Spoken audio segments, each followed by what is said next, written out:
Je suis Maëva de la société Connexio. J'aimerais vous poser une question simple aujourd'hui. Qui sait que vos données de santé existent? Typiquement, votre CHU dispose probablement d'années de données cliniques exceptionnelles, avec donc des cohortes uniques, donc un trésor pour la recherche.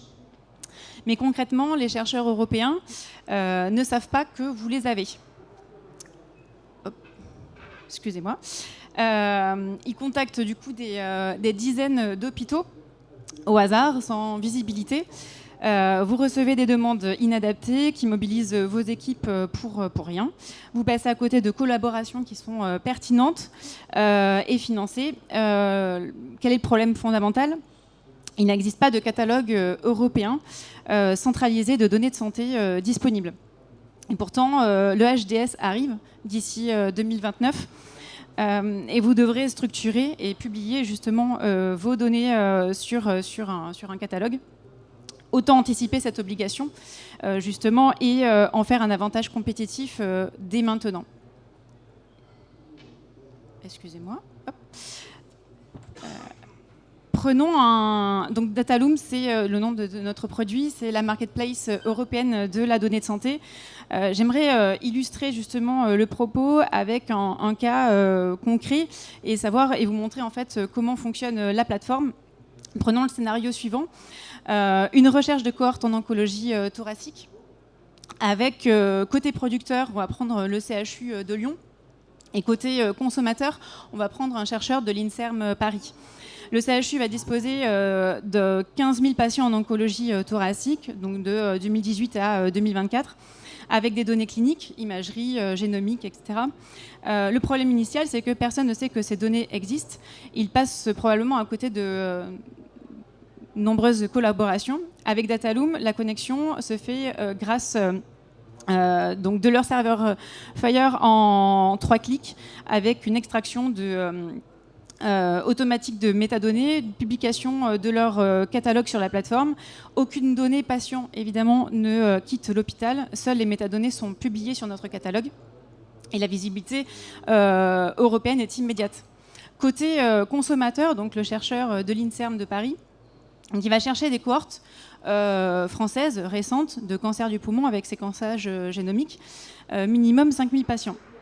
Donc, très bien. Le problème initial, c'est qu'il devrait contacter des dizaines d'hôpitaux sans savoir qui a quoi, ni à quel coût, ni quel délai. Avec Dataloom, en fait, il lance une recherche unique dans le catalogue, dans notre catalogue européen. Les résultats sont immédiats. Vous avez 5 catalogues qui correspondent et donc parfait. En fait, il y a le catalogue de Lyon, de celui de Lyon. Il voit directement la taille de la corde, la période, le type de données, les conditions d'accès, etc. Et la demande d'accès se fait directement en ligne en quelques minutes. Le CHU va lui recevoir la demande. Il la traite selon son processus interne.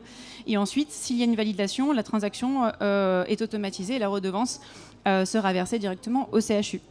Résultat, la collaboration est pertinente, elle est captée en 48 heures au lieu de plusieurs semaines, voire plusieurs mois auparavant, et surtout au lieu de passer à côté.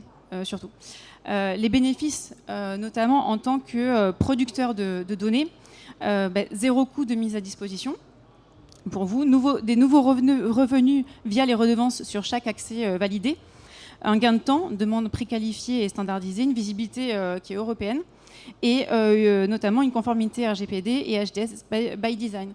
Comme je le disais tout à l'heure, en fait, les données restent chez vous, toujours, et nous sommes le facilitateur, pas entrepôt. Pour finir, pourquoi rejoindre Dataloom? 3 opportunités majeures: stratégie, collaborative et réglementaire. Stratégique, pourquoi? Parce que les premiers catalogues publiés captent les demandes dès maintenant, avant la saturation du marché. Collaborative, parce que vous devenez CHU pilote et vous participez à la co-construction des workflows adaptés à vos besoins. Et enfin réglementaire, car le HDS 2029 arrive et il vaut mieux anticiper cette obligation pour être prêt et vous positionner comme pionnier. Merci. Avec plaisir.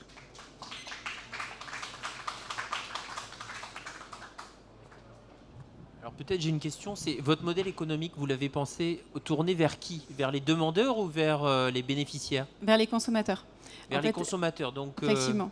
Donc ceux qui demandent où sont les données, c'est ça? Exactement.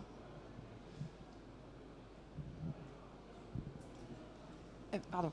Est-ce qu'il faut du coup avoir un EDS effectif pour être client? Ça peut, mais si vous avez par exemple un EDS en construction, bah, nous, ça nous permet de co-construire justement votre valorisation ensemble. Donc ce n'est pas du tout limitant. Moi, petite question néophyte. Du coup, qu'est-ce que vous proposez concrètement? C'est-à-dire, moi, je suis de Lyon et vous venez me voir et moi, je vous dis, voilà la typologie de données que j'ai. Oui. Et vous la proposez en catalogue. Exactement, vous mettez en fait les métadonnées sur notre catalogue et ensuite les consommateurs pourront voir justement grâce à notre mise en visibilité, pourront voir en fait toutes les cohortes qui sont disponibles directement sur notre plateforme. Les consommateurs vont vous contacter via notre plateforme et voilà. Comment vous vous positionnez par rapport à d'autres consortiums qui se mettent à créer des catalogues, comme par exemple le PSCC en oncologie, là vous avez parlé d'un cas en oncologie, ou le Health Data Hub plus généralement. Est-ce que vous êtes concurrent, vous êtes partenaire, comment vous vous positionnez? Alors, je dirais ni l'un ni l'autre, ni concurrent ni partenaire. En fait, on est simplement une nouvelle plateforme. Je vais faire une analogie, pardonnez, du coup, ça va être un peu peut-être trivial, mais typiquement dans l'immobilier, vous avez une agence qui va publier un bien immobilier. Il va publier un bien immobilier, mais il sera visible que par son public. Et si par exemple, finalement, il publie son annonce sur Le Bon Coin, sur Se Loger, sur PAP, finalement, il va pluraliser sa visibilité. L'idée, c'est la même chose. C'est-à-dire que là, en l'occurrence, plus il y a de plateformes, peut-être plus c'est favorable pour vous.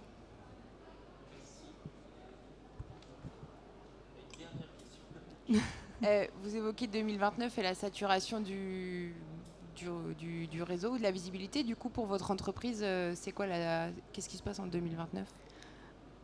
En fait, simplement, à partir de 2029, il y aura une obligation pour les CHU, les CHU, en tout cas les producteurs de données de santé, de mettre à disposition leurs données. Donc, en fait, ce ne sera pas une saturation totale. C'est simplement qu'en fait, à partir de 2029, il y aura une obligation. Point. Et donc, quelque part, autant anticiper cette obligation et se mettre tout de suite à la page pour éviter d'être dans la réaction plutôt que dans l'action et l'anticipation. Donc, voilà plutôt le leitmotiv. Donc, nous, en fait, en 2029, ça va être peut-être un accélérateur, c'est possible. Mais en tout cas, nous, l'action, c'est maintenant qu'on l'envisage, pas en 2029, ça c'est sûr.